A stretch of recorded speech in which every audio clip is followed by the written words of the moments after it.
211000097. Saya berasal dari Pamekasan, Program Studi Pendidikan Bahasa dan Sastra Indonesia, Fakultas Ilmu Pendidikan Universitas Trunajaya Madura. Pada video kali ini, saya akan membahas secara garis besar mengenai dasar-dasar fonologi. Sebelumnya, saya akan menjelaskan tentang pengertian fonologi. Berdasarkan Kamus Besar Bahasa Indonesia, fonologi adalah bidang linguistik yang menyelidiki bunyi-bunyi bahasa menurut fungsinya.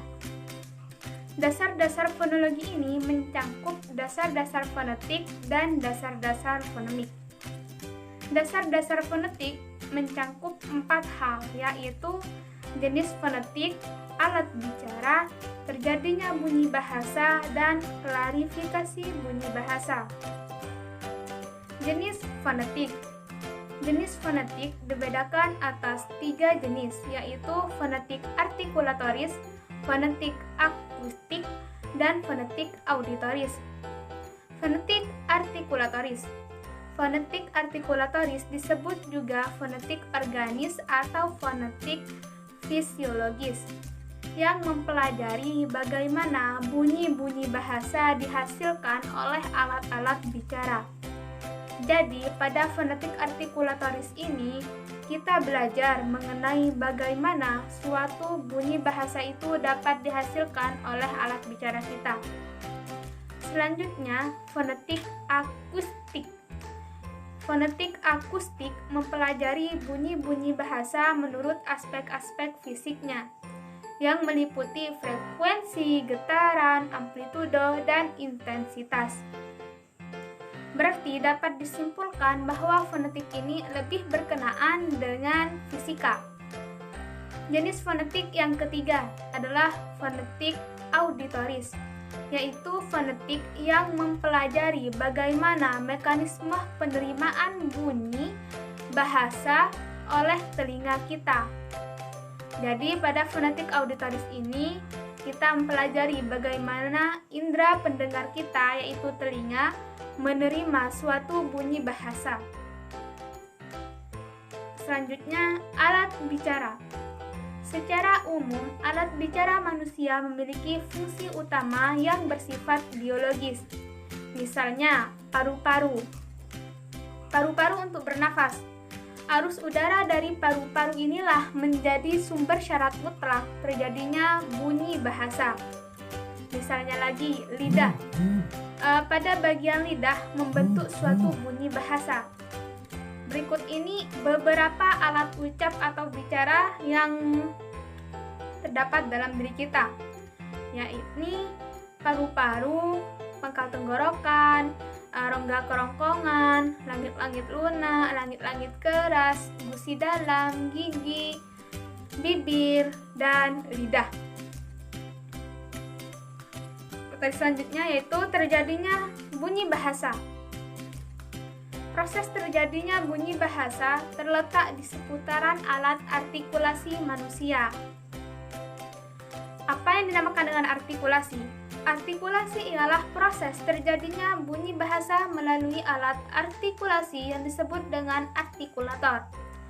Dalam proses artikulasi biasanya terlibat 2 macam artikulator, yaitu artikulator aktif dan juga artikulator pasif. Yang dimaksud dengan artikulator aktif yaitu alat ucap yang bergerak atau digerakkan, misalnya bibir bawah dan lidah.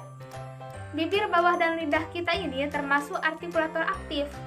Namun, apabila bibir tidak bergerak, maka tidak akan ada bunyi yang dihasilkan. Sedangkan yang dimaksud dengan artikulator pasif. Artikulator pasif adalah alat ucap yang tidak dapat bergerak atau disentuh oleh artikulator aktif. Misalnya gigi, langit-langit keras, dan langit-langit lembut. Jadi, lidah dan bibir kita tidak bisa menyentuh alat artikulator pasif tersebut. Tempat bertemunya artikulator aktif dan pasif disebut dengan titik artikulasi atau struktur. Selanjutnya yaitu klasifikasi bunyi bahasa. Secara umum, bunyi bahasa dapat dikelompokkan menjadi 3 kelompok bunyi, yaitu vokoid, kontoid, dan semivokoid. Yang pertama, bunyi vokoid. Bunyi vokoid dihasilkan dengan pelonggaran udara yang keluar dari paru-paru, tanpa mendapatkan hambatan ataupun halangan. Hal ini bisa kita rasakan sendiri ketika ada bunyi yang dihasilkan dengan udara yang keluar dari paru-paru tanpa adanya suatu hambatan Nah, itu dia yang disebut dengan bunyi vokoid. Selanjutnya, bunyi kontoid. Bunyi kontoid adalah bunyi bahasa yang dihasilkan oleh aliran udara menemui berbagai hambatan dan juga penyempitan. Misalnya huruf M. Nah, seperti ada hambatan atau ada yang menyempit. Yang ketiga, semivokoid. Bunyi bahasa dikategorikan ke dalam semivokoid karena dapat berstatus vokal atau konsonan. Misalnya huruf W dan Y, di mana kedua huruf ini bisa berstatus vokal atau konsonan. Contohnya pada kata survei yang diakhiri dengan huruf Y tapi bisa dibaca I. Dasar-dasar fonemik. Kita beralih ke dasar-dasar fonemik. Pandangan atau pendekatan terhadap ujaran sebagai suatu organisasi bunyi yang membawa makna merupakan dasar-dasar fonemik. Pembahasan tentang dasar-dasar fonemik mencangkup fonem, identitas fonem, klasifikasi fonem, dan juga khasanah fonem. Fonem. Objek kajian fonetik adalah bunyi yang disebut dengan fon. Sedangkan kajian fonemik yakni bunyi bahasa yang membedakan makna. Dalam fonetik, misalnya dipelajari bunyi U yang berbeda ucapannya seperti pada kata busur, buku, dan bakul. Atau meneliti bunyi I seperti halnya pada kata isi, indah, dan juga pasir. Jika bunyi itu membedakan makna, maka bunyi tersebut disebut dengan fonem. Jadi, dapat disimpulkan bahwa fonem adalah bunyi bahasa yang fungsional, yaitu yang membedakan makna kata. Selanjutnya, identifikasi fonem. Untuk menentukan apakah sebuah bunyi itu fonem atau bukan, kita harus mencari bunyi itu pada sebuah kata yang menyandang bunyi tersebut, lalu membandingkannya dengan kata lain yang mirip. Jika ternyata kedua kata berbeda maknanya, maka bunyi tersebut merupakan fonem. Karena bunyi itu membedakan makna kedua kata tersebut. Contoh kata-kata yang mirip, misalnya lupa dan rupa.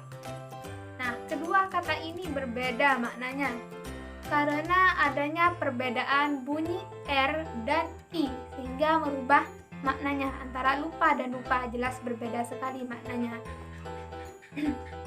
Dalam keadaan ini dapat disimpulkan bahwa bunyi R dan I adalah fonem yang berbeda karena kedua bunyi itu ternyata membedakan makna kedua kata.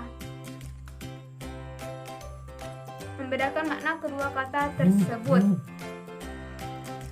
Yang ketiga, klasifikasi fonem. Kriteria klasifikasi fonem sebenarnya sama dengan kriteria klasifikasi bunyi secara fonetis. Jika klasifikasi bunyi secara fonetis, kita memperoleh bunyi-bunyi vokoid, kontoid, dan juga semivokoid. Maka untuk klasifikasi fonem kita memperoleh bunyi-bunyi atau fonem vokal, konsonan, dan semivokal. Ciri untuk vokal sama dengan ciri untuk vokoid. Misalnya kita mengenal vokoid depan I dan E yang berdasarkan kriteria gerak lidah maju mundur. Untuk vokal kita juga bisa mengenal fonem vokal depan yaitu I dan E. Untuk konsonan kriterianya sama dengan kriteria kontoid. Demikian juga seterusnya. Untuk semivokal kriterianya sama dengan kriteria vokoid. Kita mengenal misalnya fonem W dan Y. Yang terakhir, khasanah fonem. Yang dimaksud dengan khasanah fonem adalah banyaknya fonem yang terdapat dalam suatu bahasa.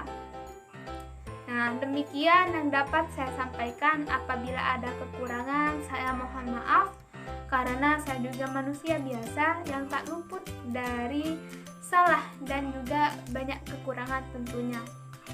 Sekian saja. Wassalamualaikum warahmatullahi wabarakatuh.